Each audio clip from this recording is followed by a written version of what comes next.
Assalamualaikum warahmatullahi wabarakatuh.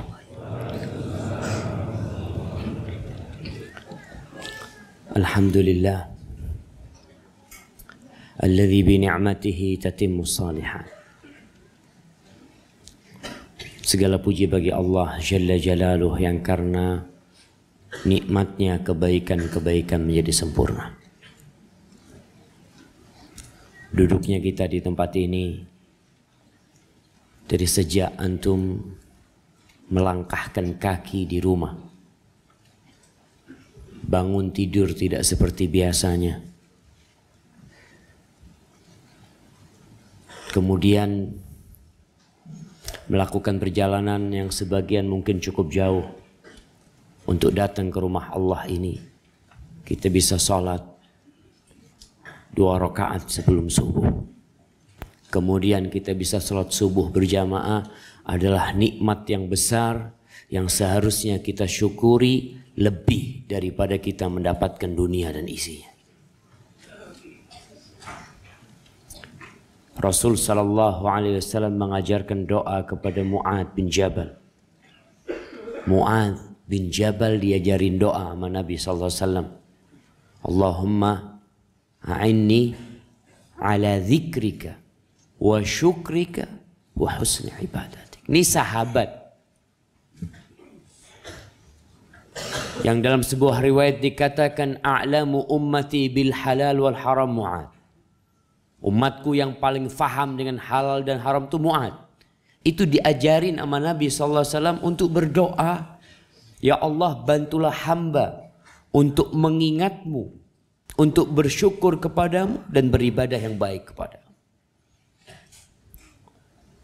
Tapi memang kita nih sebagaimana kata Allah Jalla Jalaluh, bal tu'thirunal hayatad dunya. Kalian benar-benar lebih mementingkan kehidupan dunia.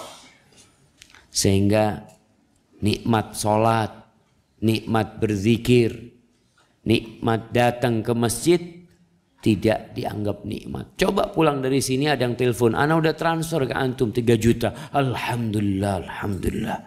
Dia cari tempat buat sujud syukur. Allahumma salli wa sallim ala sayyidina Muhammadin wa ala alihi wa ashabihi ajma'in. Ya Allah, semoga salawat dan salam senantiasa Engkau curahkan untuk hamba kekasih, untuk baginda Nabi kita Muhammad sallallahu alaihi wasallam, untuk keluarga beliau, untuk istri-istri beliau, untuk putra-putri beliau, dan untuk seluruh sahabat Nabi. Semoga Allah meridhai kita bersama mereka. Amma ba'd.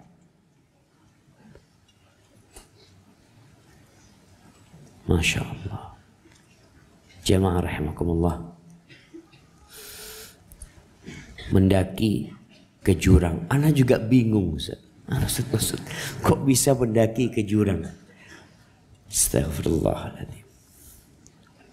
Semua orang itu ingin berada di atas.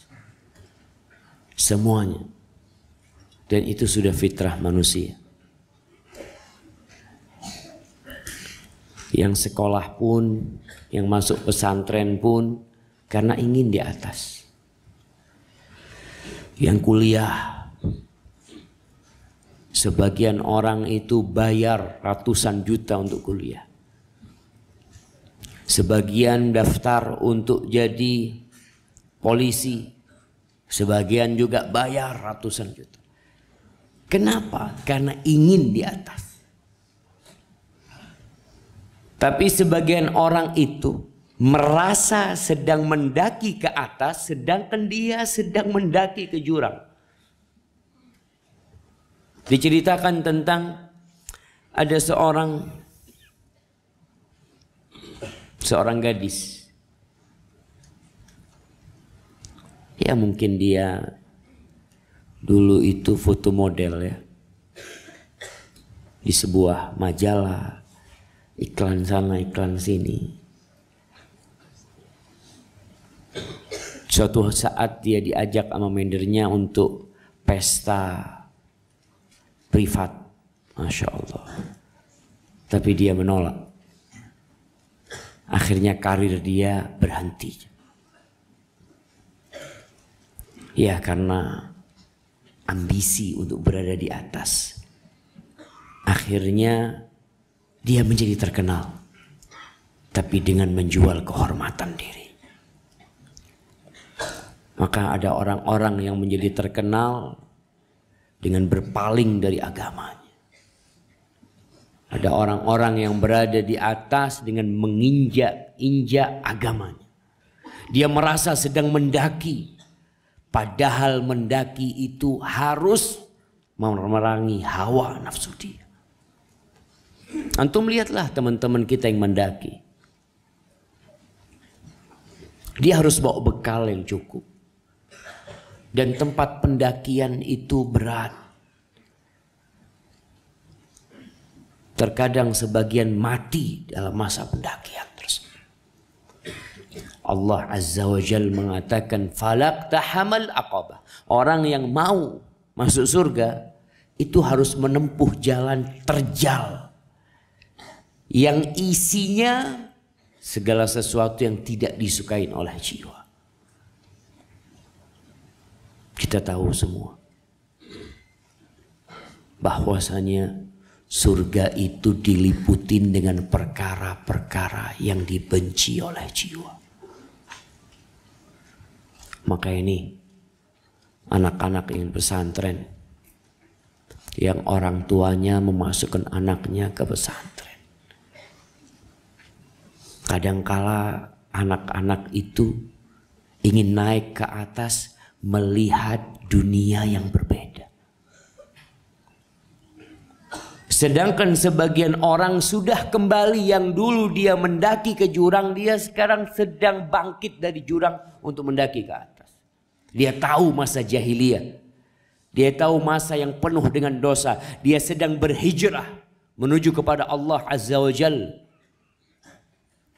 Tapi sebagian nggak paham. Jamaah rahimakumullah, khususnya yang muda, anak-anak yang muda. Anak muda ini punya banyak kelebihan. Apa? Yang pertama, semangat. Ditambah fisik yang kuat untuk meraih apa yang dia cita-citakan.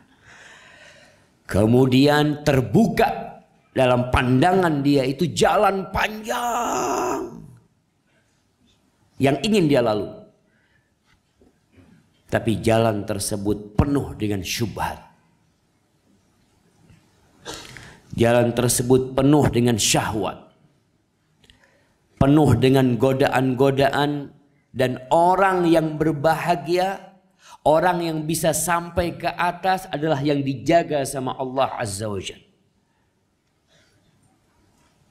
Kita semua tahu kisah pemuda Ashabul Kahf. 7 orang bersama seekor anjingnya. Mereka ingin berada di atas, betul. Sehingga mereka melarikan diri mereka ke tempat yang penuh dengan kegelapan. Meninggalkan kegemerlapan dunia ini, tinggal di sebuah gua. Allah ketika menceritakan tentang sosok mungkin yang dipandang oleh sebagian orang ini orang-orang kolot nih. Orang-orang yang tidak faham dengan dunia modern. Udah beda sekarang. Sebagian orang mengatakan seperti itu. Allah mengatakan tentang pemuda-pemuda ini, innahum fityatun amanu bi rabbihim wa zidnahum huda. Tuh, mereka adalah pemuda-pemuda. Dan pemuda-pemuda ini dikatakan anak-anak orang kaya, jamaah. Bukan orang miskin. Mereka anak-anak bangsawan. yang mereka rela untuk meninggalkan kekayaan mereka, kenikmatan mereka, meninggalkan segala fasilitas yang akan didapat oleh mereka atau yang sedang mereka rasakan pada waktu itu. Meninggalkan semua itu, tinggal di dalam gua. Menyelamatkan diri mereka. Amanu bi rabbihim, mereka beriman kepada Rabb mereka. Wazidnahum huda, dan kami tambahkan kepada mereka petunjuk. Ini orang-orang yang mau mendaki ke atas kadangkala harus seperti pemuda-pemuda Ashabul Kahf. Kadangkala dia harus menanggalkan pakaian dia.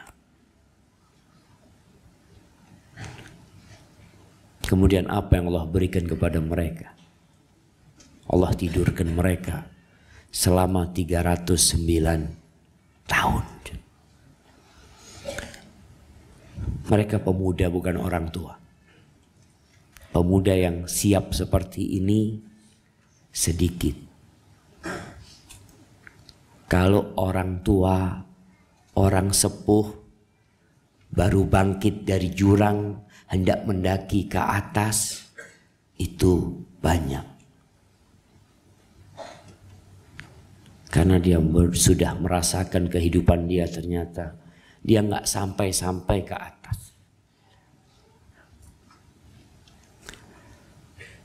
Oleh karena itu pemuda secara khusus akan mendapatkan naungan dari Allah Azza wa Jal. Pemuda yang mendaki ke atas, yang tidak mendaki ke jurang. Itu akan mendapatkan naungan dari Allah Azza wa Jalla di padang mahsyar. Yauma la dhilla illa dhilluh. Pada hari tidak ada naungan kecuali naungan Allah Azza wa Jalla. Apa kata Nabi sallallahu alaihi wasallam? Wa syabun nasya'a fi ibadatillah. Pemuda yang dia tumbuh besar tidak seperti pemuda yang lainnya. Dia tumbuh besar mengabdi kepada Allah Azza wa Jalla. Dan memang heran kita jemaah. Jangan kita, Allah Azza wa Jal ya'jab, takjub kepada pemuda yang seperti ini. Laisa lahu sabwa. Tatkala teman-temannya sibuk di tempat permainan, sahib-sahibnya yang sebaya dengan dia sibuk di tempat-tempat hiburan, dia berada di rumah Allah Azza wa Jal. Dia sedang melantunkan bacaan-bacaan Al-Quranul Karim. Dia sedang menundukkan wajahnya membuka mushaf. Allah takjub dengan pemuda yang seperti ini. Jalla Jalaluh. Kenapa? Karena nggak seperti biasanya. Dan semoga Allah takjub dengan kita semuanya. Dan mengampuni dosa-dosa kita. Ahibati fillah. Iblis itu tidak pernah berhenti bekerja. Dan setan itu tidak pernah tidur siang. Setan ini termasuk makhluk yang giat. Kenapa? Karena dia punya target yang besar. Apa target iblis ya mah? Dia mengatakan kepada Allah, la ughwiyannahum ajma'in. Aku akan sesatkan semua. Aku akan bawa mereka semua ke jurang neraka sana. Semuanya. Itu keinginan. Itu target iblis. Sehingga dia terus bekerja siang malam. Gak berhenti dia bekerja. Ketika kita sholat pun dia tetap yuwaswisu fi sudurin nas.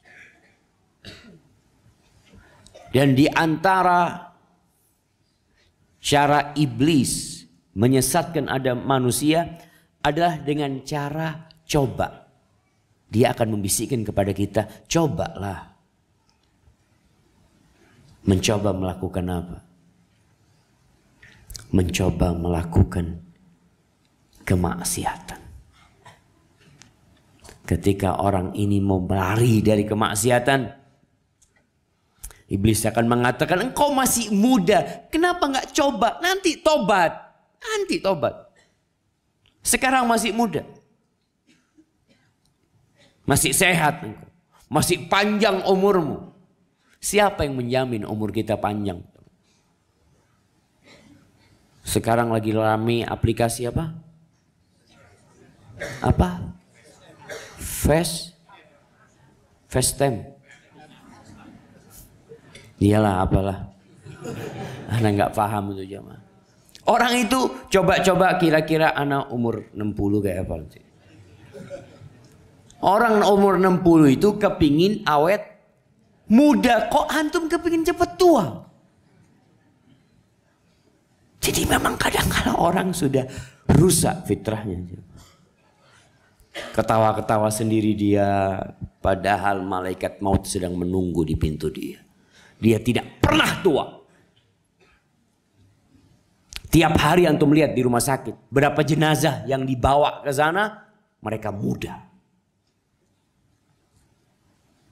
Kadangkala dalam satu waktu 40 orang mati. Anak-anak muda semua. 17 orang. Cerita yang minum apa? Bir oplosan itu. Tahu-tahu mati semuanya. Pernahkah orang itu tua? Nggak ada. Sehingga ketika dapat bisikan dari setan, coba. Dikat, putus. Nggak ada coba. Ana mau mencoba mendaki ke atas, tidak mencoba mendaki ke jurang. Ya mungkin sebagian berpikir, nanti bisa naik.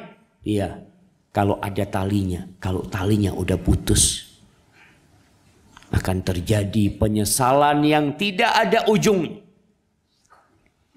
Dia akan mengatakan, ya laitani qaddamtu li hayati. Andai kata aku berbuat untuk kehidupanku. Andai kata aku berjuang untuk kehidupanku. Andai kata aku nggak coba dahulunya. Dia akan berkata itu jamaah. Tapi nggak ada waktu lagi buat antum sudah. Selesai. Maka hati-hati dengan coba dari bisikan iblis. Mencoba untuk melakukan kemaksiatan. Untuk melakukan dosa. Untuk merasakan nikmatnya dosa. Siapa yang bilang nikmat dosa itu jamaah? Nah, pernah melihat orang makan melinju. Tahu melinju itu? Dia lihat kesukaan dia. Dia makan itu Masya Allah. Tahu-tahu malam harinya ada di rumah sakit. Asam uratnya kambuh. Orang yang cerdas, walaupun dia suka sama melinju itu, dia tahu akibatnya buruk buat aku. Ada sebagian orang dikasih durian, nggak mau makan durian. Anak pikir orang ini sakit atau gimana? Enggak, orang ini cerdas. Soalnya kalau dia makan durian dia sakit, maka dia tidak makan durian. Ya ini orang-orang memang berpenyakit maksudnya. Kalau orang sehat insya Allah nggak apa-apa. Allah menceritakan dalam Al-Quranul Karim di surat Al-Hasyr ayat 16-17 tentang orang yang diajak nyoba-nyoba oleh syaitan. Allah mengatakan kamathali syaitan idh qala lil insani kfur. Seperti syaitan ketika mengatakan kepada manusia, engkau kufurlah. Engkau kufurlah. Falamma kafara qala inni bari'um minka inni akhafullaha rabbal alamin. Ketika manusia ini kufur, sudah berbuat dosa, sudah melakukan kemaksiatan sampai meninggalkan agamanya, syaitan berlepas diri. Aku nggak ikut-ikut, kata syaitan. Aku nggak ikut-ikut. Apa yang dikatakan oleh syaitan? Bayangkan. Syaitan mengatakan, inni akhafullaha rabbal alamin. Aku takut sama Allah, Rabb alam semesta ini. Syaitan takut. Cuma karena dia bersumpah mau menyesatkan antum. Nggak ada belas kasih dia untuk menyesatkan antum. Terus apa yang terjadi? Fakana aqibatahuma annahuma finnar. Jadi akibatnya dua makhluk ini. Yang satu manusia, yang satu syaitan. yang senantiasa menggodain manusia ini. Dua-duanya di neraka, khalidaini fiha, kekal selama-lamanya di sana. Wa dzalika jazaa'udz zalimin. Dan itulah balasan buat orang-orang yang zalim. Para ulama tafsir ketika menafsirkan ayat ini, mereka menyebutkan sebuah kisah yang kita insya Allah sering mendengar kisah tersebut. Kisah tentang seorang yang ahli ibadah dari kalangan Bani Israel. Bahkan dia dikatakan orang yang paling ahli ibadah. Ingat, ada perbedaan antara abid dengan alim. Ada orang ahli ibadah, ada orang ahli ilmu. Ahli ilmu seharusnya ahli ibadah. Tapi ahli ibadah belum tentu ahli ilmu. Namun ada ahli ilmu yang nggak beribadah. Itu yang ilmunya nggak berguna. Bahkan ilmunya mengantarkan dia ke jurang. Seharusnya dia selamat dari jurang, dia masuk ke dalam jurang. Baik, ini ahli ibadah. Kisah itu bersama 3 saudara dan 1 saudari. 3 saudara punya adik perempuan yang masih gadis. Nggak punya adik selain ini. 4 saudara ini sayang sama adik. Suatu saat 3 saudara ini berangkat berperang. Dia harus berangkat jihad. Namun mereka bingung. Mau diletakkan di mana adik mereka yang perempuan ini. Jamaah, memiliki adik perempuan, memiliki anak perempuan itu berbeda dengan anak laki. Nih yang laki-laki semua, kalau antum rawat adik antum besarkan adik antum jaga adik antum. Insya Allah mereka akan menyelamatkan antum dari api neraka. Akhirnya mereka musyawarah, gimana kalau kita titipkan ke ada seorang ahli ibadah dari Bani Israel. Pendeta lah yang ahli ibadah pada waktu itu dari kalangan Bani Israel. Datang nih kepada pendeta ini, mereka mengemukakan kemauan mereka untuk menitipkan adik mereka sampai pulang perang. Pendeta ini enggan, dia tolak. Bahkan dia berlindung dengan Allah dari mereka dan dari putri mereka. Enggak, na'udzubillah. Na'udzubillah, jangan sampai anak dititipin putri kalian, adik kalian. Enggak, sudah. Akhirnya dipaksa orang ini jamaah sampai mau. Kira-kira apa bisikan iblis kepada orang ini? Ya sudahlah, kesian, mereka kan mau berjihad. Engkau jaga tuh perempuan, insya Allah dapat pahala jihad. Sudah, jangan kumpul sama engkau, taruh di rumah, depan rumahmu, depan tempat ibadah dia, ada rumah, ditaruh di sana. Akhirnya selang berapa waktu, apa yang dilakukan oleh pendeta ini? Masya Allah, ahli ibadah ini gak ngobrol sama itu perempuan. Dia hanya bawa makanan dari atas, ditaruh di depan pintu dia. Gadis itu keluar dari rumahnya ke rumah pendeta ini, ngambil makanan dari depan pintu dia, terus masuk lagi ke rumah dia. Selang berapa waktu setan datang. Dia mengatakan, engkau gak kepingin pahala. Masya Allah. Gimana setan nawarkan pahala? Kau gak ingin supaya derajatmu di surga lebih tinggi. Kalau engkau bawa makanan itu ke depan pintu rumah dia. Jadi bukan dia keluar dari rumahnya. Kesianlah perempuan dilihatin orang nanti. Engkau yang taruh makanan di depan pintunya. Itu insya Allah pahalanya lebih besar buat engkau. Masya Allah. Benar juga kata dia. Akhirnya betul. Setelah digodain, mungkin gak hari itu, mungkin 2 hari, 3 hari, godaan itu terus datang. Akhirnya dia bawa makanan di depan pintu rumahnya, diketuk pintu rumahnya, kemudian datang gadis itu ngambil makanan. Selang berapa waktu, setan terus mengajak kepada kebaikan. Tapi dia punya maksud yang lainnya.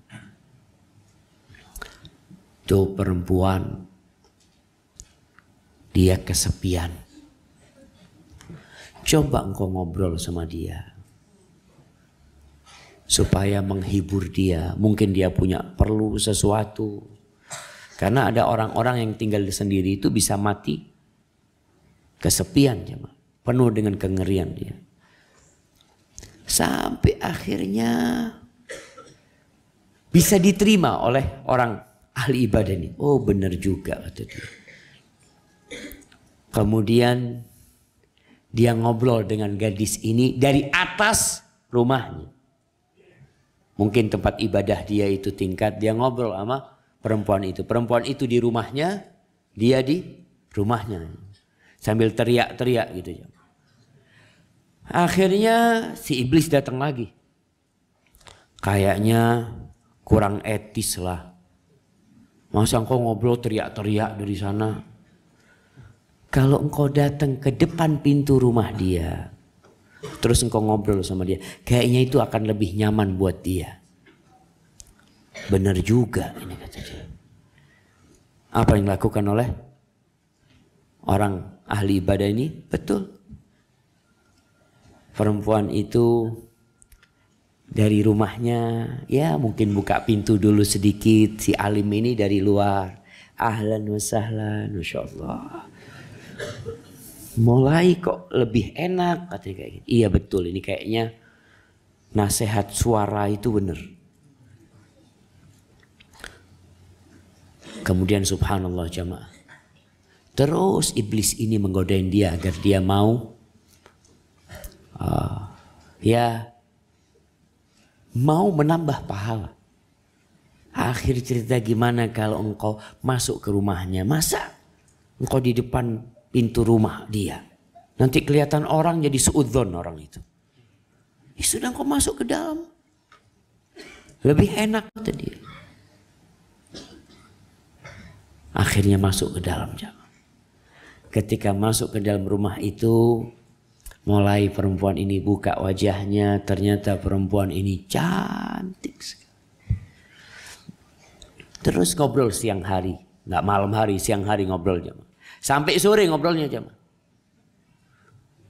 Jadi lelaki kalau ngobrol sama perempuan itu biasanya lupa waktu. Nih anak-anak muda ngobrolnya sama cewek sekarang nggak kelihatan orang. Lewat apa? Lewat WhatsApp. Lewat IG. Masya Allah. Dia bisa berteman dengan wanita yang cantik-cantik. Sedangkan dia belajar di pesantren. Bisa nggak? Masya Allah. Pesantren Babus Salam. Anak ngaji sama Ustaz. Tapi sohibnya harim-harim. Kok bisa? Masya Allah. Dulu kita waktu di pesantren jamaah. Mau ngelihat perempuan itu. Sebulan sekali belum tentu ada cewek masuk. Makanya kalau ada perempuan masuk pesantren itu kayak masuk kandang macan. Sekarang enggak. Udah bisa ngobrol di sana. Enggak Ustaz. Anak ngobrolnya untuk dakwah. Untuk mengajak kepada Allah Azza wa Jal. Ini harim-harim bagaimana supaya jadi benar. Allahu Akbar. Bukannya harimnya yang benar, antumnya jadi nggak benar. Ini akhirnya si iblis terus godain ahli ibadah ini. Sampai ya mulai deket duduknya. ngobrol sudah lebih akrab lagi. Sambil ditepuk pahanya. Gimana kau? Kata dia, Masya Allah. Ini iblis ngelihat, oh berhasil udah. Udah mulai ini. Akhirnya terjadilah perzinaan. Ahli ibadah yang fokus ibadah di rumah ibadah mereka. Karena salah satu bid'ah yang dilakukan oleh orang-orang Nasara adalah rohbaniyah. Mereka nggak mau kawin, mereka mau fokus ibadah. Ternyata bukan fokus ibadah, berzina akhirnya. Dengan apa? Coba sedikit-sedikit sampai berzina. Na'udzubillahi minaz zina. Ketika berzina hamil, apa yang terjadi? Kebanyakan orang kalau temannya itu hamil dari zina, mereka berusaha untuk menggugurkan itu anak yang ada di perutnya. Makanya banyak aborsi dilakukan oleh pezina-pezina. Nggak cukup dengan dosa zina, dia melakukan dosa pembunuhan. Ketika anak itu sudah ditiupkan ruh, kemudian digugurkan, maka dia telah melakukan dosa besar. Akhirnya iblis datang lagi. Gimana nih? Dia punya anak. Udah engkau bunuh aja anaknya. Supaya gak ketahuan. Insya Allah perempuan ini gak akan cerita-cerita. Ya benar juga ya. Dibunuh anaknya. Iblis datang lagi. Gimana kalau ibunya cerita kau bunuh anaknya? Oh gimana? Ya dibunuh juga ibunya. Selesai urusan. Nanti kau katakan kepada kakak-kakaknya kalau ya adiknya sakit meninggal dunia, aku kubur di sana. Dan subhanallah jemaah, dilakukan itu. Bermula dari coba-coba. Bisikan kebaikan sebenarnya yang mengantarkan kepada keburukan. Ada batasan-batasan agama yang perlu dijaga. Ceritanya nggak sampai di sini. Al-Imam Al-Qurtubi terus menceritakan proses bagaimana orang ini akhirnya jadi kafir. Yang ahli ibadah akhirnya bisa murtad. Dan jangan meremehkan dosa.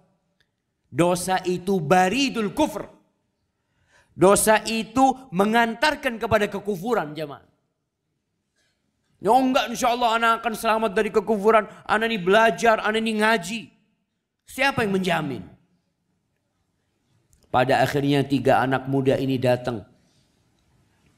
Tanya sama orang alim ini. Cerita dia sambil nangis-nangis. Ya Allah, itu pun pada nangis. 3 kakaknya itu akhirnya sudah selesai. Udah qadarullah wa masya'a fa'al. Inna lillahi wa inna ilaihi raji'un. Tidur mereka. Dalam tidurnya iblis datang. Iblis itu bisa datang dalam mimpi kita. Setan itu bisa. Mimpi itu ada 3. Ada yang ru'ya minallah tabaraka ta'ala. Mimpi yang dari Allah azza wa jalla. Ada yang mimpi dari setan. Ada yang bunga tidur. Bunga tidur itu gimana? Sebelum tidur ingin makan nasi goreng. Tahu-tahu tidur makan nasi goreng. Nah, itu bawaan waktu bangun. Gitu. Akhirnya iblis datang. Iblis itu tidak bisa menyerupai kecuali Nabi Muhammad SAW. Dia bisa menyerupai bapak kita. Guru kita. Ustadz kita bisa. Yang tidak bisa dia menyerupai Nabi kita Muhammad SAW. Maka kata Nabi SAW, man ra'ani faqad ra'ani fa inna syaitana la yatamatsalu bi. Dalam mimpi dikatakan kau tahu. Adikmu kemana? Oh, udah meninggal dunia. Adikmu itu dizinain, dihamili sama itu ahli ibadah. Sampai punya anak, anaknya dibunuh, adikmu juga dibunuh. Kau kalau nggak percaya, kau kalau nggak percaya masuk rumah sebelah kanan, situ tuh kuburan adik. Bangun terjaga, dia datang ke kakaknya. Ketiga orang ini sama dikasih mimpi yang sama. Mereka bangun, mimpi mereka sama. Apa kata mereka? Kayaknya bunga tidur, nggak mungkin bunga tidur. Yuk kita pastikan. Dan betul dipastikan. Betul dia dapatkan bangkai adiknya di sana bersama anak. Akhirnya ditangkaplah ahli ibadah ini, dihukumi mau dibunuh, mau disalib pada waktu itu. Setelah mau disalib, iblis berhenti. Selesai sudah tugasku menyesatkan? Belum. Dia ingin mencari teman sebanyak-banyaknya untuk mendampingi iblis di neraka sana. Dia datang lagi kepada orang ini. Dikatakan kepada dia, "Ata'rifuni?" "Engkau kenal nggak sama aku?" kata dia. "Siapa kau?" kata dia. "Aku temanmu."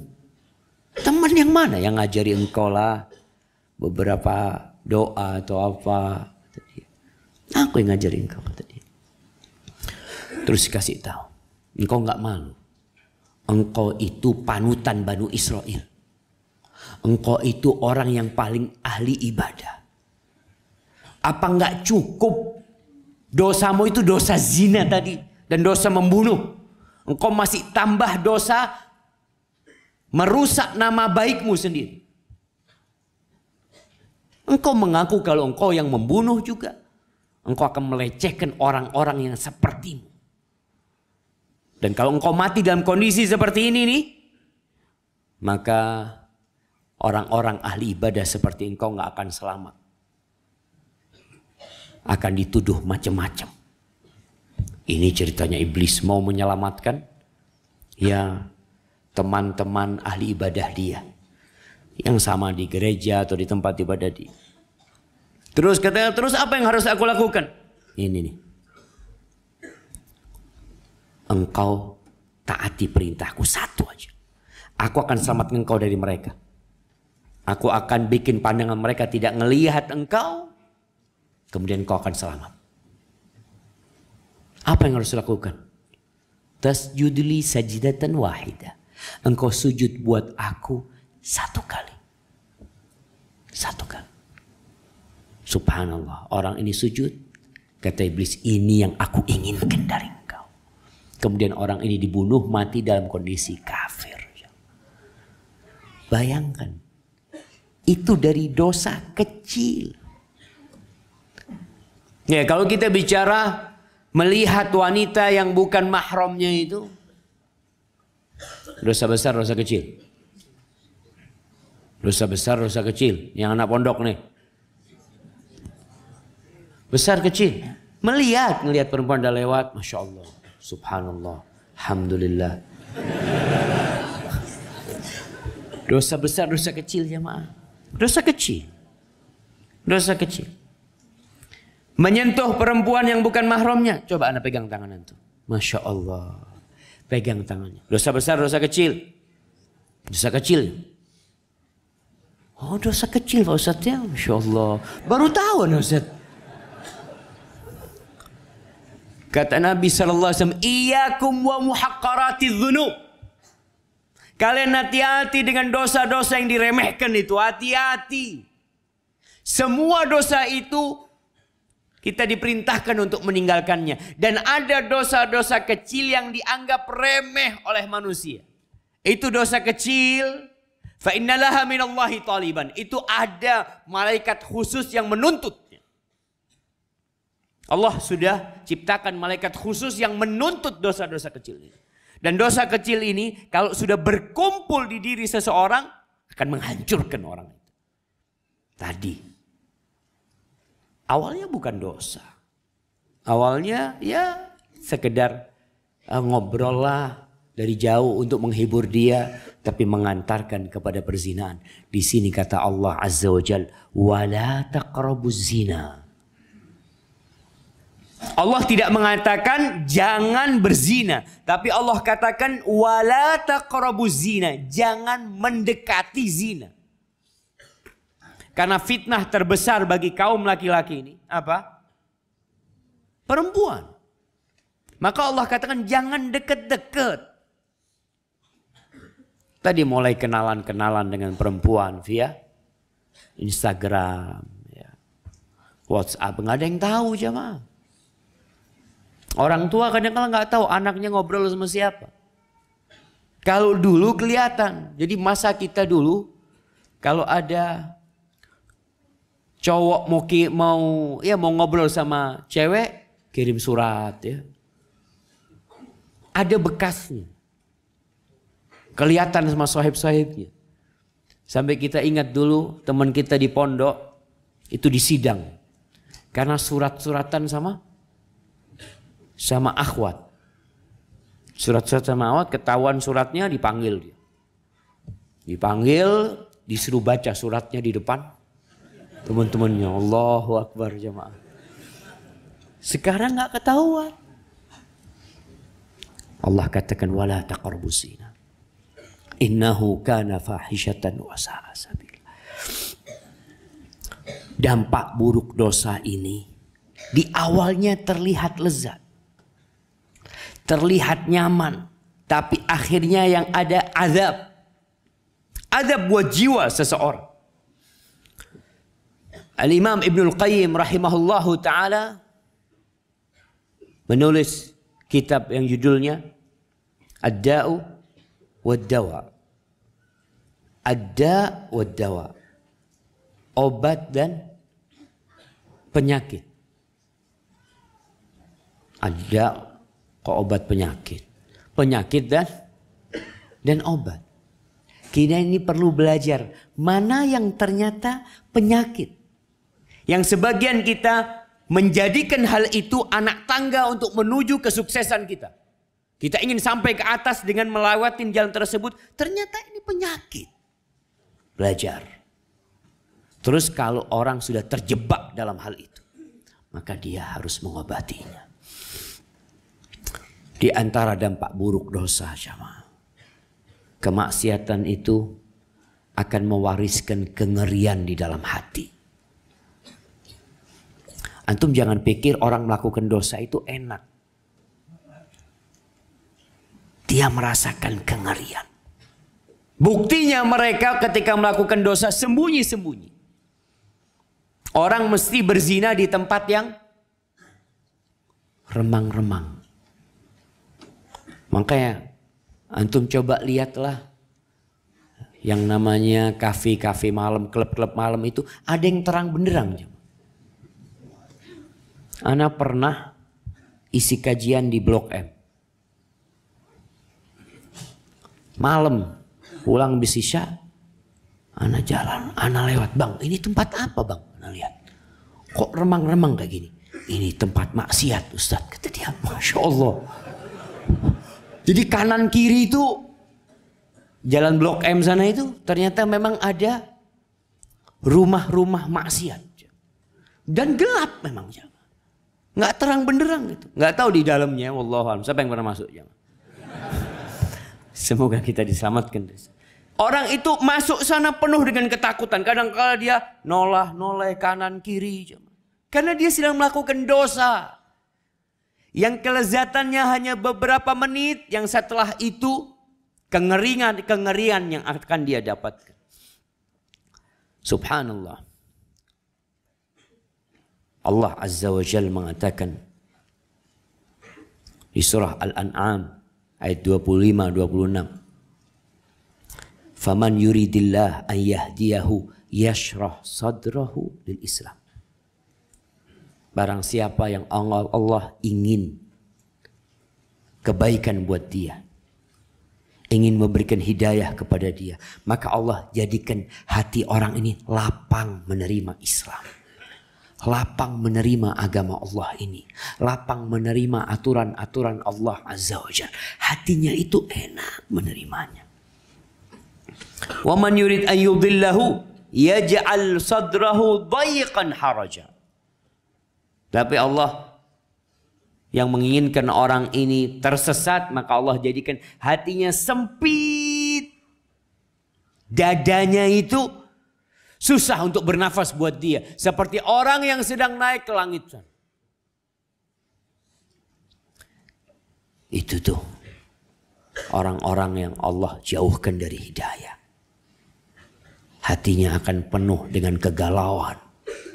Makanya ketika antum galau hidupnya,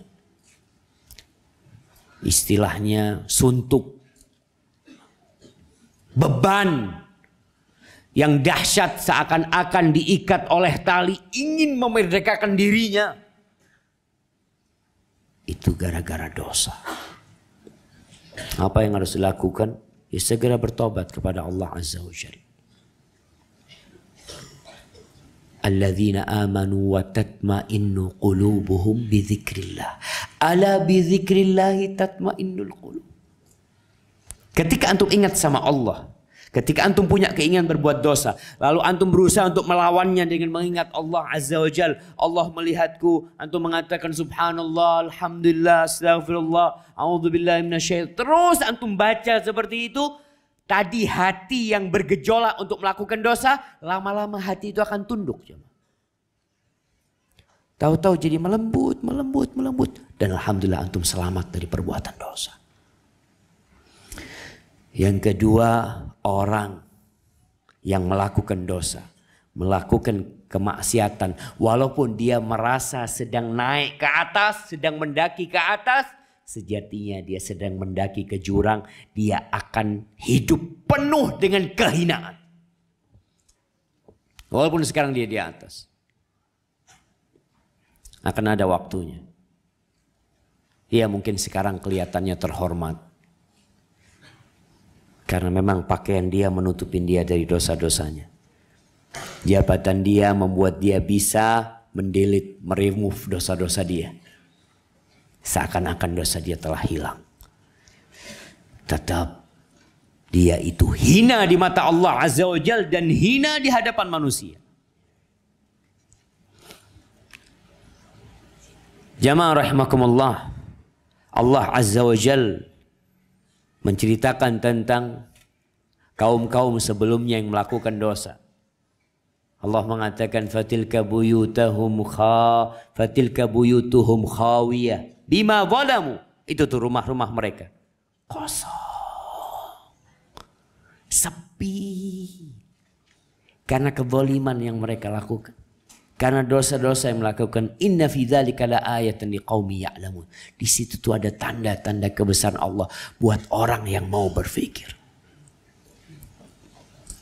Maka coba kita melihat, gunakan mata antum untuk melihat orang-orang yang mungkin dianggap sukses, yang dianggap berhasil, kemudian habis, hilang, dilupakan oleh manusia.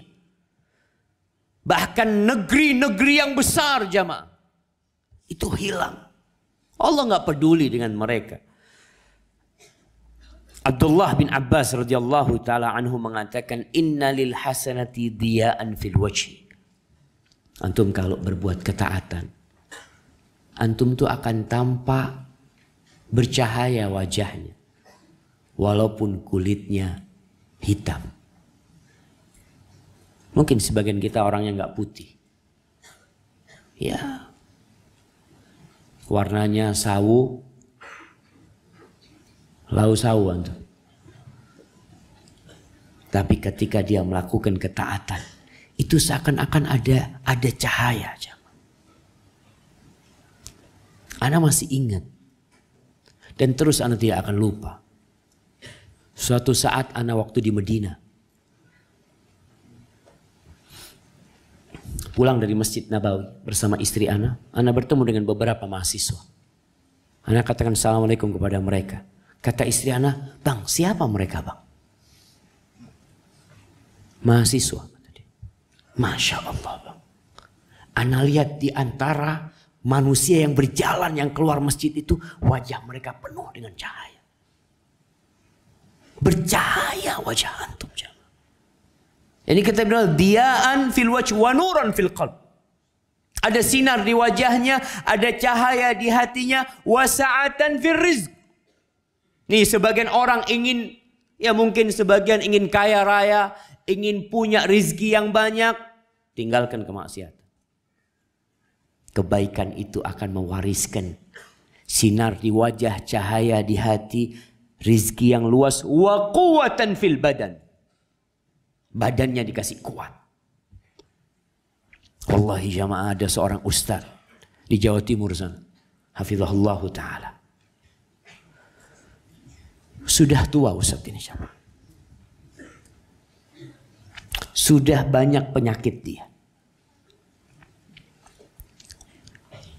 Ini cerita teman yang ngundang dia. Yaitu kalau diundang kajian. Dia ngomong sama panitia kajian, tolong waktu ana dimanfaatkan. Ana nggak mau datang jauh-jauh, kemudian ana cuma ngisi 1-2 kajian. Kapan aja ada kajian, manfaatkan waktu ana. Ana soalnya jauh, dia ingin berdakwah. Subhanallah, kata dia. Akhirnya ustadz ini suatu saat nggak bisa hadir karena berhalangan. Digantikan dengan ustadz yang muda. Masih muda, ya seumuran ana lah ustadz ini. Ana masih muda loh jamaah. Astaghfirullahumma gfir lana dzunubana. Kata ustadz ini, ana pernah menggantikan jadwalnya ustadz fulan. Setelah selesai kajian, ana sakit 3 hari ustadz. Itu ustadz sudah tua. Itu bisa ngisi kajian penuh berkah waktu dia. Makanya pernah ada seorang alim ulama sudah sepuh dia. Itu bersama anak muda lagi naik perahu. Ketika sudah sampai ke pantai, biasanya perahu itu nggak bisa sampai ke pasirnya. Dia bisa mendekat, kemudian masih ada air lah antara perahu dengan air. Biasanya kalau kita lihat nelayan turun dari perahu masih basah-basah. Ketika dia sampai ke pinggiran sana, orang sepuh ini loncat. Kata yang muda-muda, ajib ini orang tua. Dia belajar di mana ilmu itu? Apa kata orang tua ini? Hadhil a'ta hafidnaha fis sighar fahafidhahallah fil kibar. Ini badan, ini tubuh, kita diperintahkan untuk menjaganya ketika kita masih muda. Ketika tua, Allah yang akan jaga. Maka tadi, orang yang melakukan ketaatan akan dijaga fisik dia. Tubuhnya dijaga. Coba antum baca ceritanya Abdullah bin Mubarak. Abdullah bin Mubarak. Bagaimana seorang alim ulama, konglomerat yang kaya raya, dalam umur yang sudah tua, sekali tanding 6 orang, 7 orang bisa dia bunuh sendirian. Yang muda-muda belum tentu bisa. Yang mungkin anak muda tubuhnya gagah lebih perkasa tapi gak mampu. Kenapa? Dosa yang menyebabkan tubuh yang gagah perkasa ini jadi lemah. Ketika perang Yarmuk, bagaimana para sahabat Nabi ya bersama tabi'in pada waktu itu. Yang jumlahnya hanya 50.000 menghadapi pasukan jumlahnya 200.000. Yang 50.000 pasukan umat Islam ini bukan tentara semuanya. Sebagian guru ngaji, sebagian santri. Ya yang umur-umur muda pada ikut, mereka bukan tentara. Mereka berangkat berperang. Yang 200.000 itu jamaah, itu memang tentara. Yang oleh Romawi digaji untuk latihan. Kerjanya hanya latihan perang. Menghadapi 50.000 orang. Allah hancurkan pasukan mereka. Allah tolong orang-orang yang beriman ini. Wa mahabbatan fi qulubil khalq. Dan ketaatan itu akan mewariskan cinta di hati manusia. Jadi orang jadi suka sama antum. Walaupun antum miskin. Walaupun antum gak punya apa-apa. Mungkin antum kerjanya hanya marbot masjid. Mungkin antum kerjanya hanya sebagai pemulung. Tapi ketika antum taat sama Allah Azza wa Jalla, Allah akan bikin orang-orang itu jadi cinta sama antum. Wa inna lisayyi'ati sawadan fil wajh. Dosa itu akan mewariskan hitam di wajah. Wa dhulmatan fil qalbi, dan hatinya akan gelap gulita. Wa naqsan fil rizq. Nih, yang ingin sukses hidupnya, yang ingin banyak rizkinya, yang ingin jadi orang kaya, taat sama Allah Azza wa Jalla. Dosa itu akan mengurangi rizki antum. Rizki itu bukan hanya fulus. Di antara rizki yang agung itu kesehatan dan afiat. Wa wahnan fil badan. Rizkinya berkurang, tubuhnya lemah. Wa bughdan fi qulubil khalq. Dan orang-orang jadi benci sama dia. Jadi ketika antum itu melakukan kemaksiatan, antum harus tahu Allah sedang gak suka sama antum. Allah sedang merendahkan antum. Maka Hasan al-Basri radhiyallahu ta'ala anhu ketika ditanya tentang orang-orang pelaku kemaksiatan. Kok bisa sih mereka melakukan dosa seperti itu? Hanu alaihi fa'asau. Mereka itu orang-orang yang hina di hadapan Allah.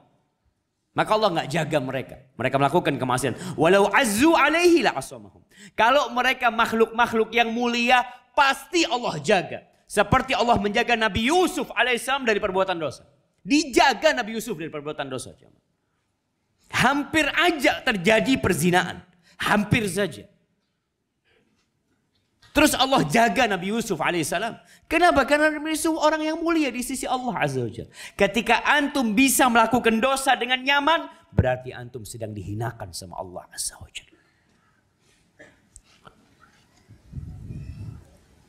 Allah Azza wa Jalla kalau cinta sama seseorang, semua berharap cinta Allah Azza wa Jalla. Allah kalau cinta sama seseorang, Allah akan panggil Jibril. Faqala ya Jibril, inni uhibbu fulanan fa'ahibbah. Wahai Jibril, aku cinta kepada fulan, cintai dia. Kalau kita dicintai sama orang nomor 1 di Jakarta ini, urusan antum akan mudah. Antum punya masalah apa, telepon. Siapa? Anis. Bang, adikmu bang. Oh siap. Aku lagi ditilang sama polisi. Ah tenang. Mana polisinya? Masya Allah. Itu orang kalau kenal sama orang nomor 1 di Jakarta, hidupnya akan tenang. Kalau kenal dengan orang nomor 1, bukan kenal, dicintai oleh orang nomor 1 di Indonesia. Mungkin sekarang Bapak Jokowi. Antum mau usaha ini itu macam-macam proyek-proyek lancar. Ketika antum dicintai sama Rabbul Alamin, oleh Allah, pemilik Indonesia dari Sabang sampai Merauke, pemilik dunia dengan 5 benua ini, daratan dan lautannya, pemilik bintang-bintang dan planet-planet yang ada di langit, itu cinta sama antum. Bagaimana hidup antum pada waktu itu, jemaah? Allah tuh kalau cinta sama hambanya, Allah sampaikan cintanya kepada Jibril. Dipanggil Jibril. Ya Jibril, inni uhibbu fulanan fa'ahibba. Jibril, aku cinta kepada fulan, engkau cintai dia. Fa'ahabbahu Jibril. Lalu Jibril mencintainya. Kemudian Jibril menyeru di langit sana. Di penghuni langit yang penuh dengan malaikat. Yang tidak ada satu tempat sejengkal pun di sana, kecuali ada malaikat yang sedang beribadah di sana. Jibril memanggil semuanya. Lalu mengatakan kepada mereka, innallaha yuhibbu fulanan. Allah cinta sama fulan. Fayuhibbuhu ahlus sama. Semua penghuni langit cinta sama antum. Fulan disebut nama antum. Bagaimana Ubay bin Ka'ab menangis ketika dia dapat kabar dari Nabi Muhammad SAW, ya Ubay, aku disuruh sama Allah untuk membacakan kepadamu surat apa? Al-Bayyinah. Kata Ubay, wasammani ya Rasulullah. Dan Allah nyebut namaku. Iya. Subhanallah. Gimana orang yang disebut-sebut namanya sama Allah Azza wa Jalla? Allah mengatakan fadhkuruni adzkurkum. Kalian ingat sama aku akan ingat sama kalian. Orang yang mengingat Allah sendirian, Allah ingat di sisi Allah sendirian. Orang yang mengingat Allah di depan orang, Allah akan mengingat orang tersebut di depan malaikat-malaikat yang lebih baik daripada kelompok yang ada di bumi ini. Kemudian thumma yudha'u lahul qabul fil ard. Kemudian orang ini jadi diterima di muka bumi. Wa inna Allah azza wa jal idza abghadha 'abdan. Kalau Allah benci sama hambanya, da'a Jibril. Dipanggil Jibril, ya Jibril inni ubghidu fulanan fa abghidhu. Jibril, aku benci sama fulan. Engkau benci dia. Fa yubghiduhu Jibril. Maka Jibril pun benci kepada. Wa qala thumma yunadi fi ahli sama. Kemudian menyeru kepada penghuni langit mengatakan innallaha yubghidu fulanan fa abghidhu. Allah benci sama fulan. Kalian harus benci sama dia. Semua penghuni langit benci sama itu orang. Makanya berapa banyak orang yang dielu-elukan di muka bumi ini. Yang terkenal, yang tersohor. Tapi di langit dia makhluk yang paling dibenci. Maka jangan cuma mau terkenal. Banyak fan-nya di dunia ini. Berapa followernya? Alhamdulillah. Baru 17. Masya Allah.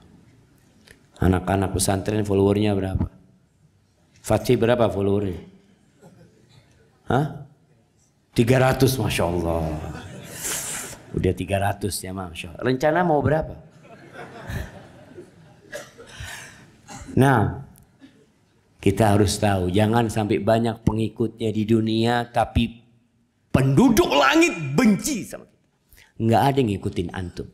Nggak ada yang ngefans sama antum. Yang ada mereka, apa istilahnya? Apa haters? Masya Allah. Jadi benci sama. Kemudian fayubghiduhu ahlu sama thumma tuda'u lahul baghdha fil ard. Di bumi dia akan jadi orang yang dibenci. Walaupun jamaah kadangkala dicintain sama orang, tapi yang cinta itu sama-sama pelaku dosa. Orang baik nggak suka sama dia. Ahibati fillah.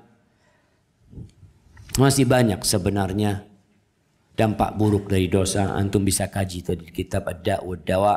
Dan yang terakhir, orang yang berbuat dosa ini akan terhalangi dari berbuat ketaatan. Antum nggak bisa datang kajian. Ana Ustaz, berapa bulan ini susah mau datang kajian Ustaz. Dosa. Ustaz, ana kok sekarang sodakoh itu berat Ustaz ya. Dosa. Ustaz, ana sekarang sholat malam itu biasanya setengah jam. Sekarang sebelum subuh 5 menit. Itu pun dapat 1 rakaat. 1 rakaat witir kadangkala ana mau sholat 3. Yang 2 rakaat sudah azan Ustaz. Berat. Karena dosa. Kebaikan melahirkan kebaikan. Dosa melahirkan dosa. Maka semoga Allah Azza wa Jalla menyelamatkan kita dari dosa. Dan hendaklah setiap hamba ketika melangkahkan kakinya. Dia melihat. Di mana dia langkahkan kakinya. Menaik ke atas atau sedang mendaki ke jurang untuk masuk ke neraka. Na'udzubillahi min dzalik. Allah mengatakan wa amma man khafa maqama rabbih wa nahan nafsa 'anil hawa fa innal jannata hiyal ma'wa. Barang siapa yang takut kepada Allah dan menahan nafsunya dari keinginan-keinginan, maka insyaallah surga tempat dia. Masya Allah. Ana sudah dapat banyak pertanyaan jamaah. Kita sampai jam berapa Ustaz Masud? Sampai jam 8 Ustaz. Sampai habis kata beliau.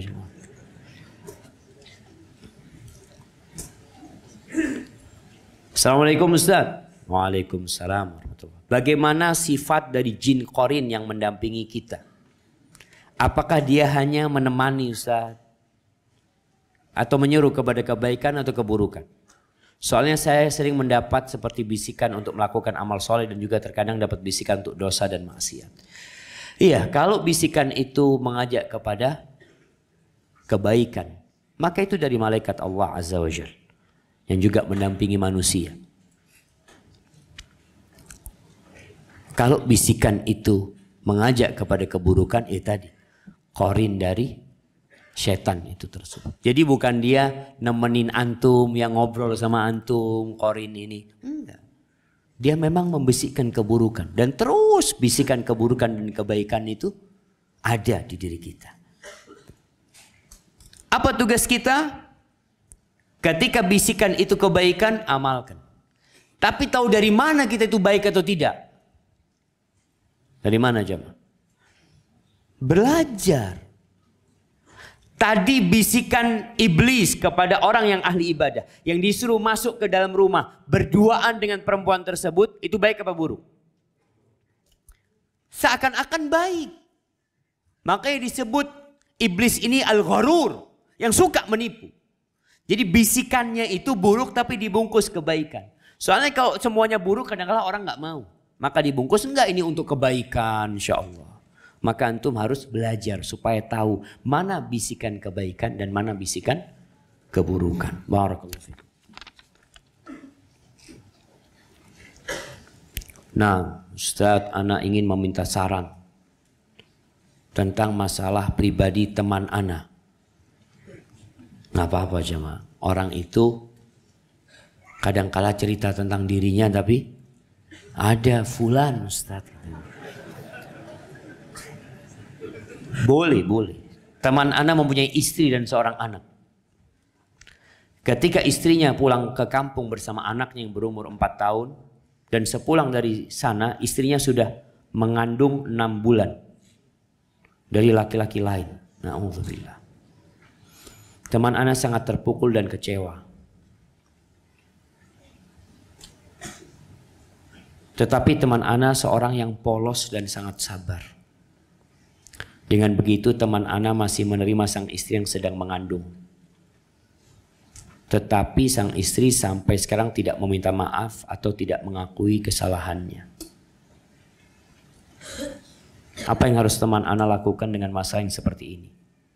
Apakah sudah boleh jika istrinya dipulangkan ke orang tuanya diceraikan dalam keadaan mengandung? Mohon saran dan masukan dari Ustaz. Syukran.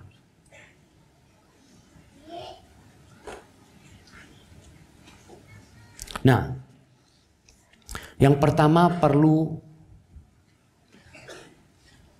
pembuktian kalau dia itu berzina. Berapa lama dia di kampung?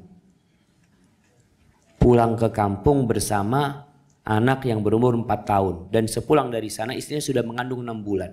Kalau dia di kampung cuma 4 bulan. Kemudian dari kampung balik ke kota ngandung 6 bulan. Anaknya siapa? Ya anaknya kamu lah. Jadi perlu dilihat. Soalnya anak nggak paham. Anak kira pulang 4 tahun balik ngandung 6 bulan. Enggak di sini.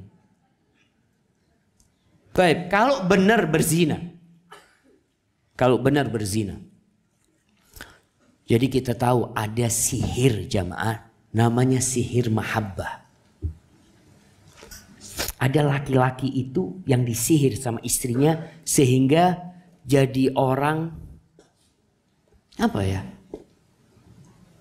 Jadi orang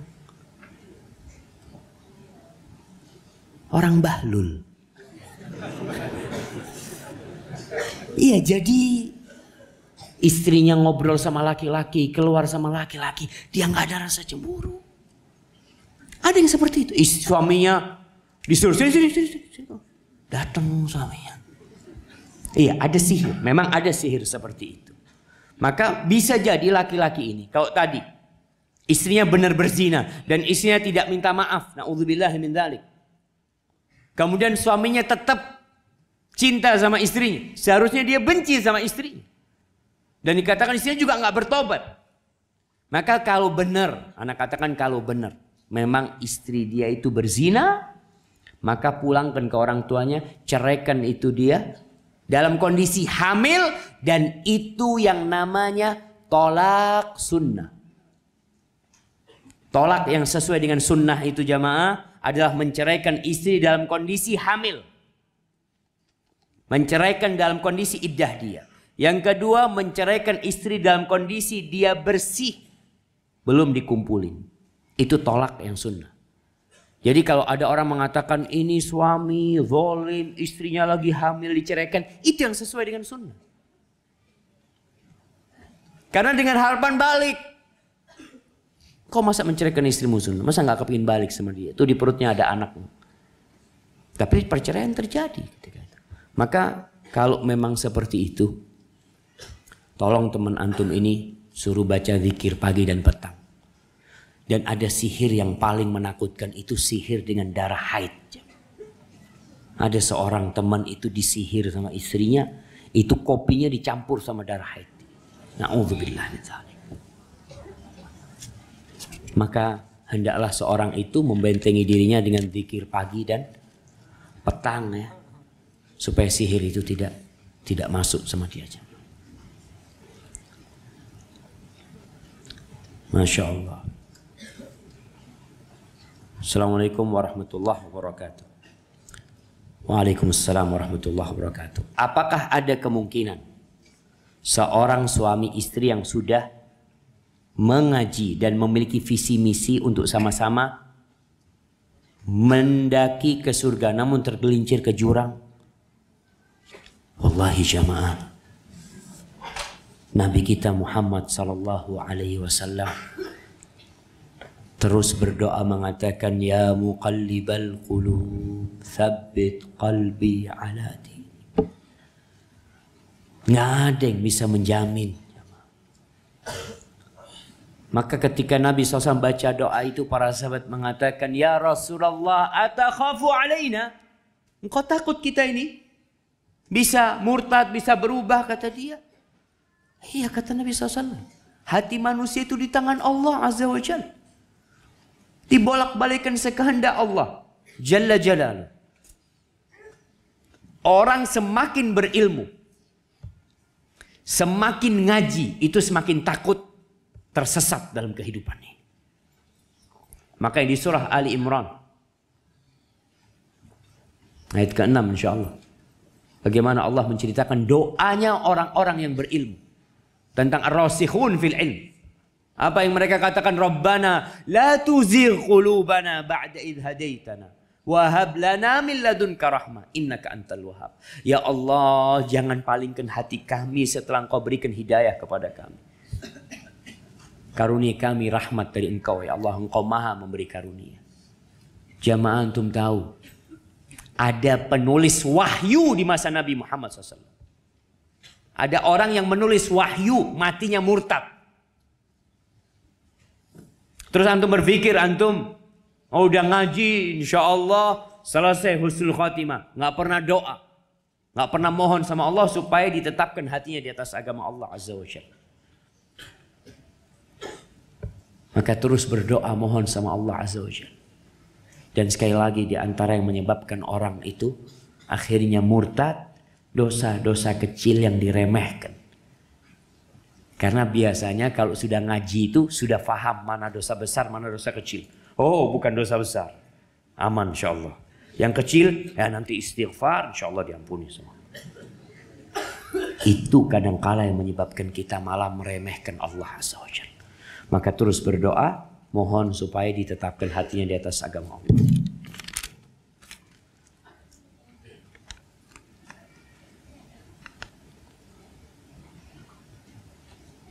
Ustadz, bagaimana menyikapi orang yang rajin sholat di masjid, rajin tilawah, rajin tahajud, tapi masih suka chattingan dengan yang bukan mahramnya?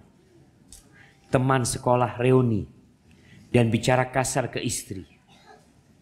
Jika kemauannya tidak dituruti, nah, Masya Allah. Ini istri mengadukan suaminya.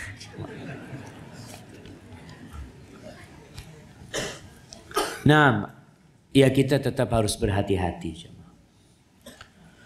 Ngobrol dengan perempuan itu boleh apa nggak boleh? Boleh kalau ada perlunya dan sesuai dengan koridor yang telah ditetapkan. Nggak boleh berduaan, nggak boleh menyendiri. Kalau ngobrol di chattingan itu tanya, gimana kabarmu? Masya Allah, hari ini kopimu rasa apa? Aku tanya kopi rasa apa? Ada hal-hal yang tidak berguna ditanyakan.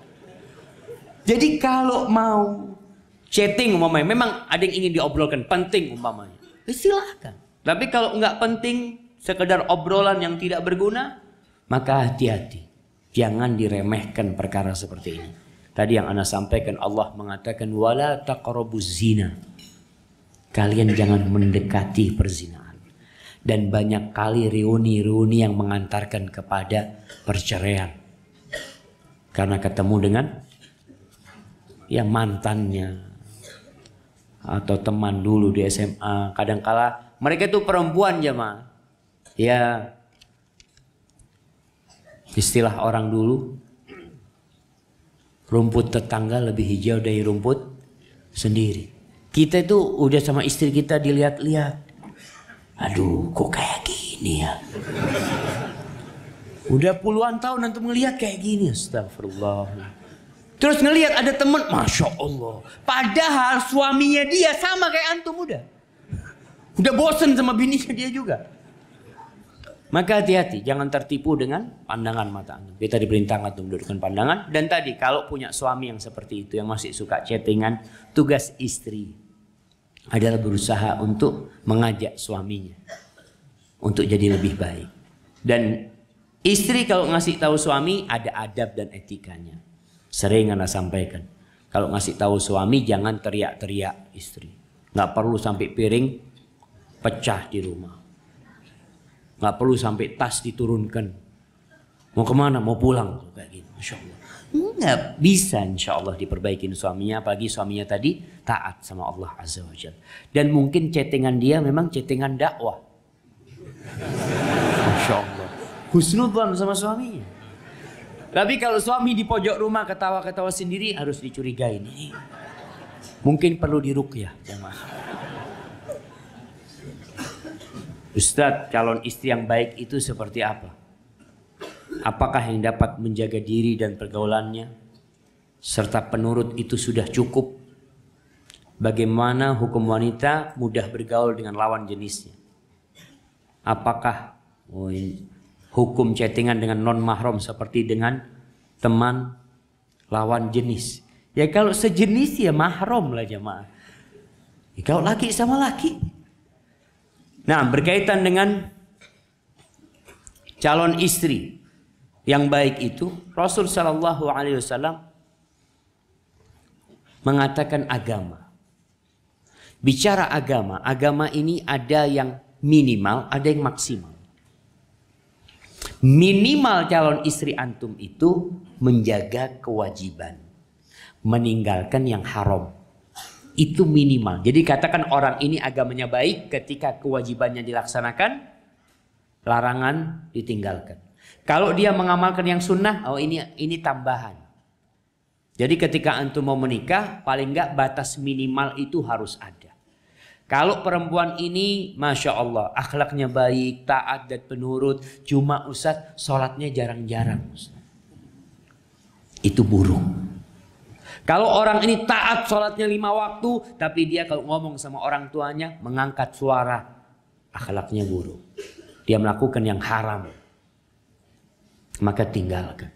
Jadi kalau calon istri antum ini tadi melaksanakan yang wajib, menjaga pergaulannya, melaksanakan perintah Allah Azza wa Jalla dan dia penurut, cukup sebenarnya dengan perintah-perintah yang wajib dari agama tersebut. Jadi kalau ada perempuan yang mudah bergaul, jadi ada perempuan memang macam-macam. Ada perempuan itu yang pendiam. Ada perempuan itu yang pemalu. Ada perempuan itu yang memang apa ya istilahnya? Enak ngobrol sama orang. Selama masih dalam batasan-batasan yang diperbolehkan gak ada masalah. Mamanya dia kadang-kadang ngobrol sama sepupunya, gimana kabarmu, sehat semua, anak-anak sehat, alhamdulillah, selesai. Tapi kalau sudah berduaan sama dia, ini yang tidak diperbolehkan dalam agama kita.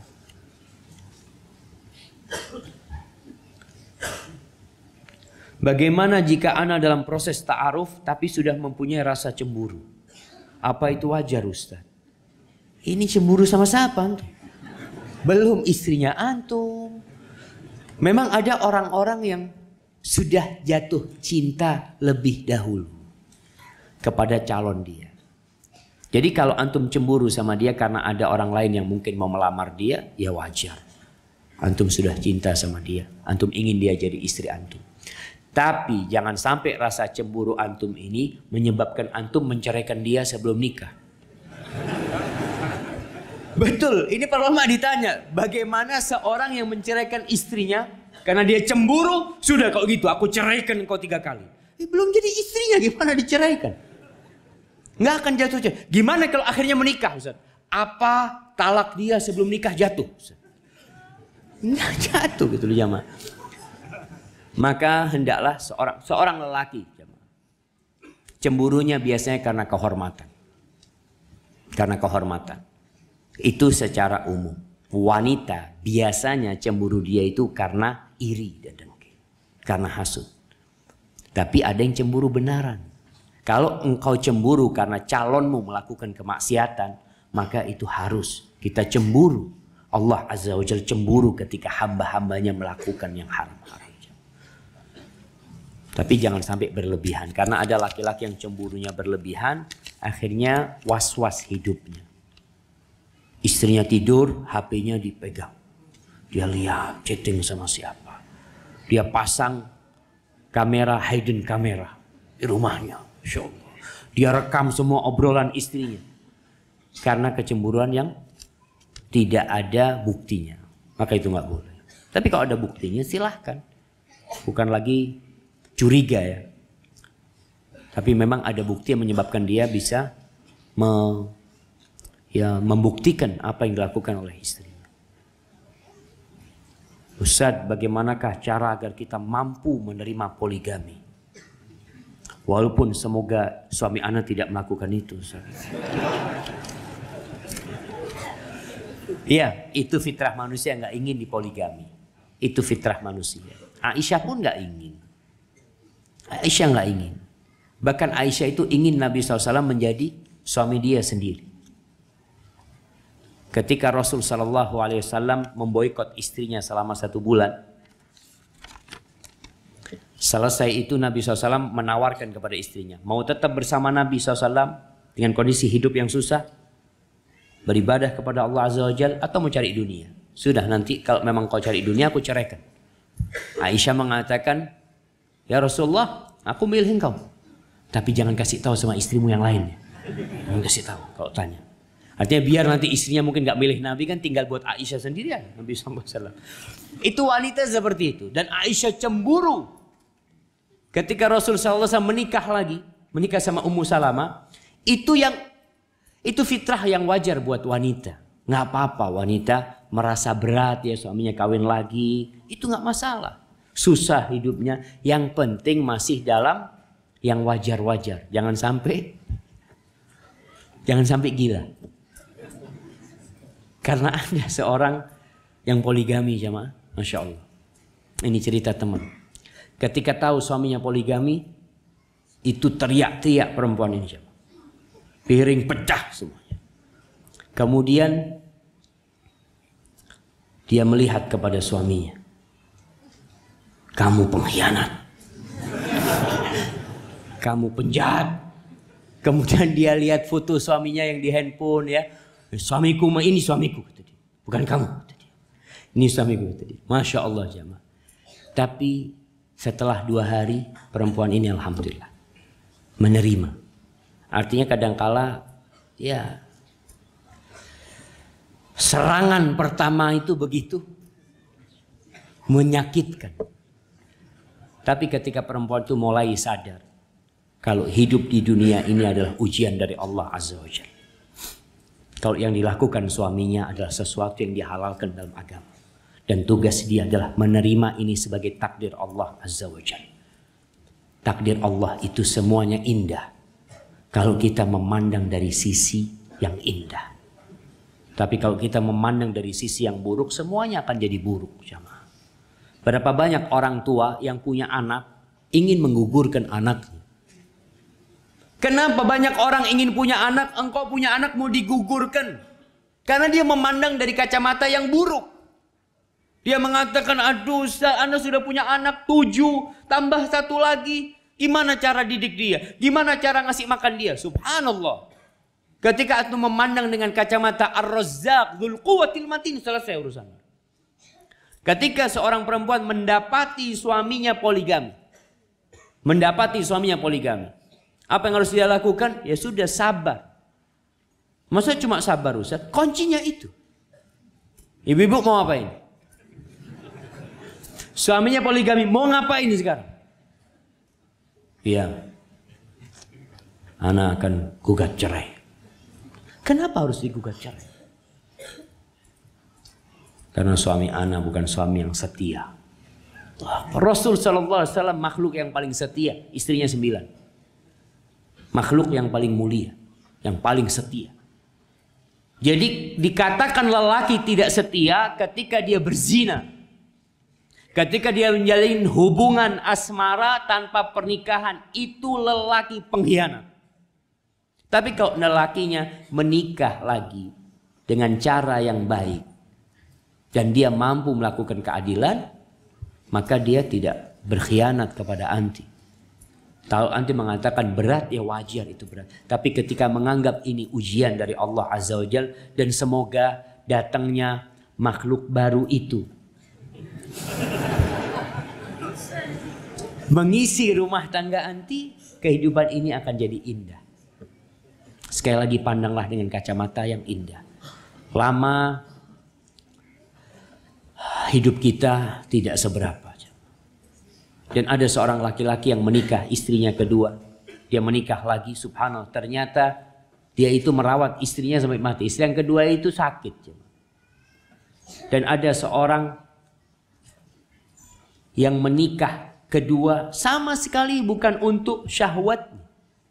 Ada niat-niat lain di diri dia. Mungkin yang niat itu mulia. Sampai ada teman juga menikah dengan istrinya kedua. Dia katakan, ana mau nikah sama anti karena kesian sama anak-anak. Kalau anti menerima, ana menikah sama anti, tapi hanya untuk nyenangkan anak-anak anti. Anak-anak yatim, kata dia. Dan supaya dia nikah. Dan ibunya nggak dihubungin sama dia. Enggak. Anak-anak cuma kesian sama anak-anak. Iya Ustaz, pertamanya doang ngomong kayak gitu Ustaz. Nanti gimana Ustaz? Ini nanti terserah Allah Ustaz. Barakallahu fikum. Ustaz, bagaimana dengan suami yang tidak mengamalkan surat At-Tahrim ayat 6? Ya ayyuhalladzina amanu qu anfusakum wa ahlikum nar. Wahai orang yang beriman, jagalah diri kalian dan keluarga kalian dari api neraka. Suami tidak mengamalkan surat Tahrim. Sebagai kepala rumah tangga tidak pernah perhatian terhadap ibadah kami, istri dan anak-anaknya. Pernah menanyakan kegiatan kami sehari. Tidak pernah menanyakan kegiatan kami sehari-hari. Suami sibuk sendiri. Ana sebagai istri dan ibu berusaha untuk selalu menuntun dan membimbing anak-anak ke jalan syariat semampu ana. Tetapi terkadang suami selalu membukakan pintu dunia kepada anak-anak kami. Jadi kondisi selalu kontra. Ana terkadang merasa harus berjuang sendiri dalam mengasuh dan membimbing anak kami mendapatkan surga. Mohon nasihatnya Ustaz agar hati ana semakin kuat. Ana mohon nasihat untuk suami ana. Semoga suami ana mendengarkan. Kayaknya datang suaminya. Mungkin anti salah pilih suami. Iya. Maka buat yang salah pilih suami, hendaklah beristighfar.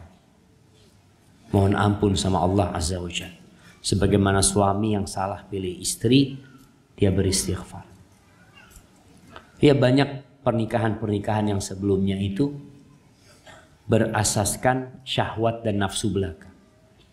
Agama tidak pernah menjadi pertimbangan. Akhlak juga tidak. Menikah dengan teman kuliah, dengan teman SMA, dengan teman kerja. Kenapa? Ya karena merasa cocok sama dia. Bukan dalam urusan agama dan akhlak. Maka nasihat ana banyak-banyak istighfar. Yang kedua, mungkin dengan cara seperti ini Allah hendak memberikan pahala yang penuh buat ibunya. Iya, kadangkala ibunya ini dapat full pahala mendidik anaknya. Bapaknya nggak dapat sama sekali. Karena bapaknya nggak pernah ngurusin anaknya. Dia cuma kasih makan sama anaknya. Nggak pernah mendidik anaknya. Nggak pernah duduk tanya, "Nak, engkau hafalan Quran sampai surat apa nak?" Nggak pernah bapaknya pegang Quran. "Kau juz amma ya, yuk bapak mau dengerin." Bapak nggak hafal Quran tapi bapak berharap engkau hafal Quran. Paling nggak perhatian seperti ini dilakukan oleh orang tua. Istri boleh minta sama suami. Kadangkala minta sama suami ini susah kalau pakai lisan. Maka dengan tulisan. Jangan pakai WhatsApp. Tapi tulis seperti ini. Sebagaimana anti menulis buat anak, anti tulis buat suami anti. 2-3 lembar. Anti tulis di awal surat itu ucapan terima kasih kepada suami. Kemudian alinea kedua atau lembaran kedua, ucapkan permintaan maaf sama suami. Mohon maaf karena mungkin tidak bisa melayani. Di lembaran ketiga, di sini permohonan kepada suami. Minta sama suami. Apa yang diminta? Ya sampaikan kepada suami. Mas, kita nggak akan lama hidup di dunia. Anak-anak kita nih aset, ya aku minta sama engkau. Paling nggak mengkhususkan waktu dalam sehari lah. Paling nggak setengah jam. Duduk sama anaknya. Makan sama anaknya. Dengarkan cerita dari anak-anaknya. Minta sama suami dengan cara seperti itu. Semoga suami bisa sadar. Dan buat para bapak-bapak ya, jangan sibuk cari fulus. Yang diinginkan anak itu bukan hanya duit. Yang diinginkan mereka itu juga perhatian. Pernah ada seorang anak, bapaknya ini orang sukses. Tapi nggak pernah kok ngobrol sama anaknya. Suatu hari anaknya tanya, Pak, bapak ini gajinya berapa sih Pak? Oh, Masya Allah, bapakmu ini gajinya per jam. Masya Allah. Berapa per jam? Per jam $100. Ayah, aku boleh nggak pinjam duitnya $50? Buat apa? Aku punya duit $50. Aku mau waktunya ayah 1 jam buat aku. Anaknya mau beli waktu bapaknya. Antum cari duit itu kan buat anak-anak. Maka sekali-kali antum harus off dari kerjaan tersebut. Sampai rumah matikan handphonenya. Selesai sudah hidup buat anak-anak. Karena mereka butuh bimbingan para orang tua. Kadangkala istri sudah berusaha bersungguh-sungguh, tapi kitanya para bapak kadangkala nggak peduli. Allahu Akbar. Saya ibu rumah tangga yang ingin berhijrah, Ustaz. Tapi rasanya berat kalau tidak didukung oleh suami. Bagaimana cara mengajak suami agar rajin sholat, sering bersedekah dan lain-lain, karena sepertinya keras hatinya. Ummu Sulaim, ibunya Anas bin Malik radhiyallahu taala anhu, punya suami namanya Malik. Malik ini kafir. Ummu Sulaim sudah masuk Islam waktu itu. Ummu Sulaim ini berusaha untuk mendidik anaknya dengan pendidikan yang Islam. Sering Anas itu sejak kecil diajarin untuk bertahlil. Untuk membaca la ilaha illallah. Ya, diajarin terus sama Ummu Sulaim. Baca la ilaha illallah. Itu apa kata bapaknya? La tufsid alayya ibni. La tufsidi alayya ibni. Kau jangan rusak anakku. Kata bapaknya. Tapi tetap Ummu Sulaim berusaha untuk mendidik anaknya dengan baik. Dan akhirnya bapaknya Anas mati. Dengan kepergian bapaknya itu, alhamdulillah Ummu Sulaim bisa bebas mendidik anaknya. Kemudian dia menikah dengan Abu Talha. Baik, bagaimana sekarang dengan istri yang mendapatkan suami yang kurang mendukung? Pertama, anti minta dukungan dari Allah Azza wa Jalla. Dari siapa? Allah. Asiyah binti Muzahim, istrinya Fir'aun. Dia tetap istiqomah sampai dibunuh oleh suaminya sendiri. Dalam hijrahnya menuju Allah Azza wa Jalla. Jadi perlu perjuangan. Perasaan berat itu wajar. Tapi tetap dilakukan. Terus bagaimana supaya suami mau sholat? Banyak orang sholatnya bolong-bolong. Banyak orang gak peduli dengan akhirat. Karena imannya kepada Allah dan hari akhir itu masih lemah. Terus bagaimana supaya kuat? Anti harus berusaha untuk membangkitkan keimanan dengan Allah dan hari akhir. Dengan cara apa? Baca tafsir juz amma. Duduk sama suaminya. Suaminya lagi ngopi, lagi apa. Bang, aku mau baca tafsir surat Al-Qari'ah bang ya. Iya, baca. Terus sambil minum kopi. Ada yang salah bacaannya? Masya Allah. Makasih bang, bukan ini maksudnya, tunggu dulu. Maunya itu artinya ntar. Bacakan. Setelah itu bang, ini maksudnya apa bang? Mama Al-Qari'atu mal-Qari'ah. Semoga hati suami jadi lembut. Karena kalau hati sudah keras, apalagi terbalik, nasihat nggak akan pernah nyampe jemaah. Maka berusaha untuk melembutkan hati suami dulu dengan tadi mengingatkan kepada hari akhir, mengingatkan dengan kematian. Setelah itu insya Allah nasihat akan mudah untuk sampai. Hadza wallahu a'lam bishawab. Ana lihat sudah naik mataharinya jemaah. Antum mau dilanjutkan apa sudah selesai? Iya, antum lanjutkan, ana selesai. Ini yang bisa Anda sampaikan apabila benar itu dari Allah Azza wa Jalla. Kalau ada yang salah dan kurang berkenan itu dari diri Anda pribadi. Allah dan Rasul yang terbebaskan dari kesalahan itu. Subhanakallahumma bihamdika asyhadu an la ilaha illa anta astaghfiruka wa atubu ilaik. Wassalamualaikum warahmatullahi wabarakatuh.